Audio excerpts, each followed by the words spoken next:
kita mulai acara kegiatan Rakerda tentang sosialisasi hasil Rakernas yang akan disampaikan oleh Sekjen DPP Pertuni, Saudari Rina Prasarani. Dipersilakan.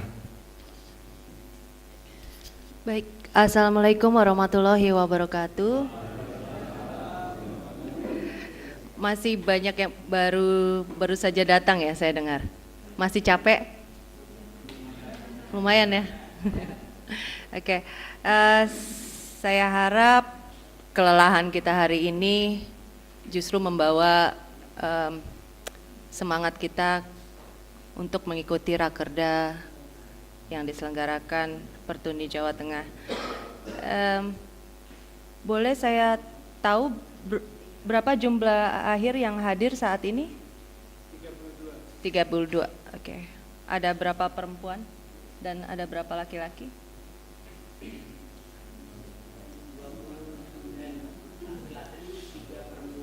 Oke. Tepuk tangan dulu buat perempuannya.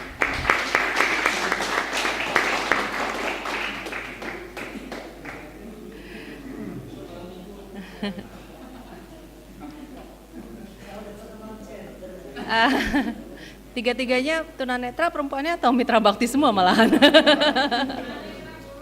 Oke, sip.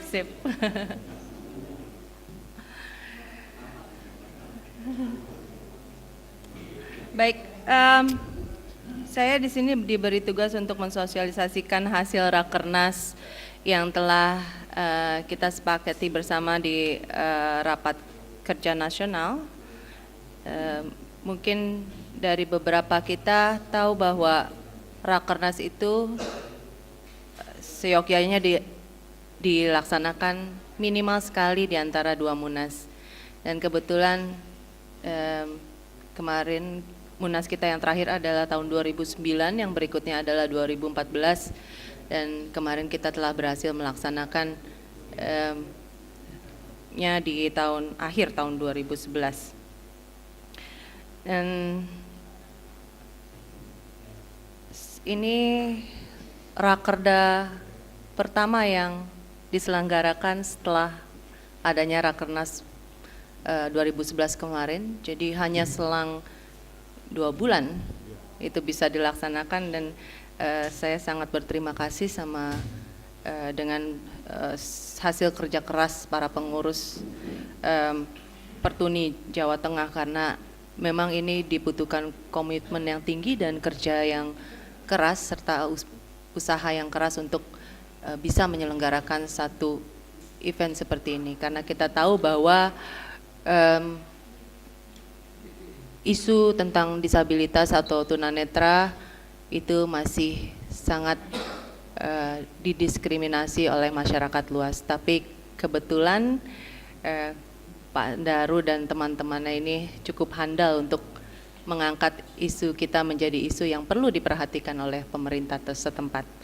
Nah, ini bisa dijadikan satu acuan bagi teman-teman di cabang bahwa segala keterbatasan, segala hambatan itu bisa dilakukan atau bisa dilalui jika memang ada kesungguhan yang kuat dari kita. Baik, dalam Rakernas kemarin ada 6 pokok isu yang diangkat setelah beberapa kali pertemuan dengan teman-teman pengurus di Dewan Pengurus Pusat yang tergabung dalam steering committee. Yang pertama itu mengenai pendidikan, lalu tentang ketenaga kerjaan dan profesionalismenya, lalu tentang teknologi dalam mendukung organisasi untuk proses administrasi dan keberlangsungannya. Lalu ada isu tentang advokasi, lalu ada tentang keorganisasian dan kaderisasi, dan juga ada tentang perempuan. Yang saya dengar dari Ketua Panitia bahwa yang besok akan dibahas dalam komisi-komisi itu ada 4 isu yang mau diangkat. Memang ini disesuaikan dengan target atau kondisi dari daerah masing-masing. Namun mungkin nanti yang akan saya tekankan bahwa walaupun 4 prioritas atau 4 isu yang akan diangkat, tapi 2 isu lainnya saya pandang dapat diintegrasikan dengan 4 isu yang akan dibahas oleh Pertuni Jawa Tengah besok. Ya. Oke, saya tidak akan membahas detail tentang isi dari masing-masing keputusan dalam komisi pendidikan ataupun ketenaga kerjaan maupun itu kaderisasi, karena itu dapat dibaca oleh masing-masing peserta. Mungkin saya ingin meng-highlight atau mengangkat hal-hal penting yang ada dalam masing-masing isu yang ada yang kita hasilkan dalam Rakernas kemarin. Oke. Dalam pendidikan, kita sudah tahu bahwa pendidikan inklusi di Indonesia sudah dimulai sejak pertengahan tahun 2000-an. Namun sampai sekarang ini kita lihat bahwa masih banyak penyandang disabilitas atau penyandang tunanetra yang masih belum bersekolah atau tidak mendapatkan akses yang baik dalam sekolah. Mungkin boleh saya tanya kepada peserta, apa itu pendidikan inklusi? Boleh ada yang bantu panitia untuk mengedarkan mic-nya?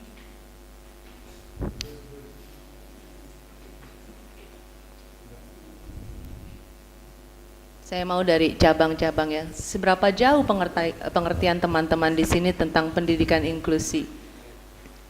Ya, ini dari Karanganyar. Terima kasih. Ya. Pendidikan inklusi yaitu pendidikan yang diselenggarakan untuk anak-anak yang cacat atau anak-anak yang berkebutuhan khusus. Jadi untuk anak berkebutuhan khusus. Mungkin yang lain belum tahu GPK apa sih Pak? GPK adalah guru pembimbing khusus itu. Ya, okay. Jadi di dalam penyelenggaraannya anak berkebutuhan khusus dijadikan satu dengan anak yang anak yang normal. Okay. Jadi memang di sini mungkin masih banyak kendala di lapangan. Ya kebetulan saya di sini juga guru, hanya saya transisi dari guru umum karena kecelakaan, terus kemudian saya sekarang menjadi guru di SDLB. Jadi kebetulan untuk pendidikan ini juga di SDLB juga ada yang menangani di situ. Jadi kendalanya di lapangan memang kebanyakan. Ini masih menjadi keluhan juga untuk bagi guru LB,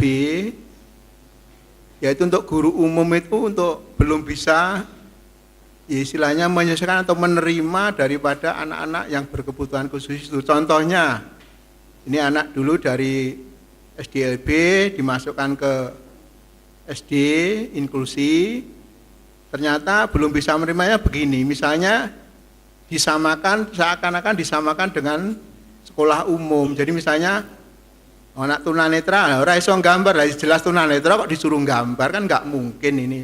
Nah seperti itu berarti kan guru itu belum bisa menerima kenyataan dari anak yang berkebutuhan khusus itu. Nah karena mungkin dari guru umum itu belum beri pengertiannya, mungkin belum sampai sosialisasinya belum sampai merata, jadi mungkin ya begitulah keadaannya.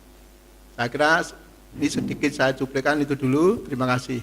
Boleh ada pendapat lain? Terima kasih. Saya hanya menambah karena pada intinya sudah benar tadi dari Pak siapa yang menyampaikan bahwa intinya bahwa pendidikan inklusi itu adalah pendidikan di mana sekolah umum diwajibkan untuk menerima anak-anak ABK. Dengan konsekuensi kurikulumnya disesuaikan, sehingga di samping kurikulum disesuaikan, di situ juga ada yang namanya tadi dikatakan BPK, ada guru pembimbing khusus. Cuma kendala yang muncul sekarang di Banyumas dengan adanya inklusi itu di sana di SD 1 Tanjung itu dengan adanya inklusi menyebabkan anak-anak yang katakanlah normal dari wali murid itu justru timbul polemik bahwa anak-anak saya disekolahkan di situ nanti jadinya seperti anak-anak yang dalam hal ini ABK. Jadi setelah berjalan beberapa tahun ini justru penurunan drastis untuk pendaftaran dari anak-anak umum. Di situ satu kelas itu ada hampir 40 untuk pendaftaran kelas 1, kemudian untuk anak normalnya justru turun secara drastis. Dan ini mungkin lagi-lagi masyarakat yang perlu pemahaman bahwa sekolah inklusi maupun SLB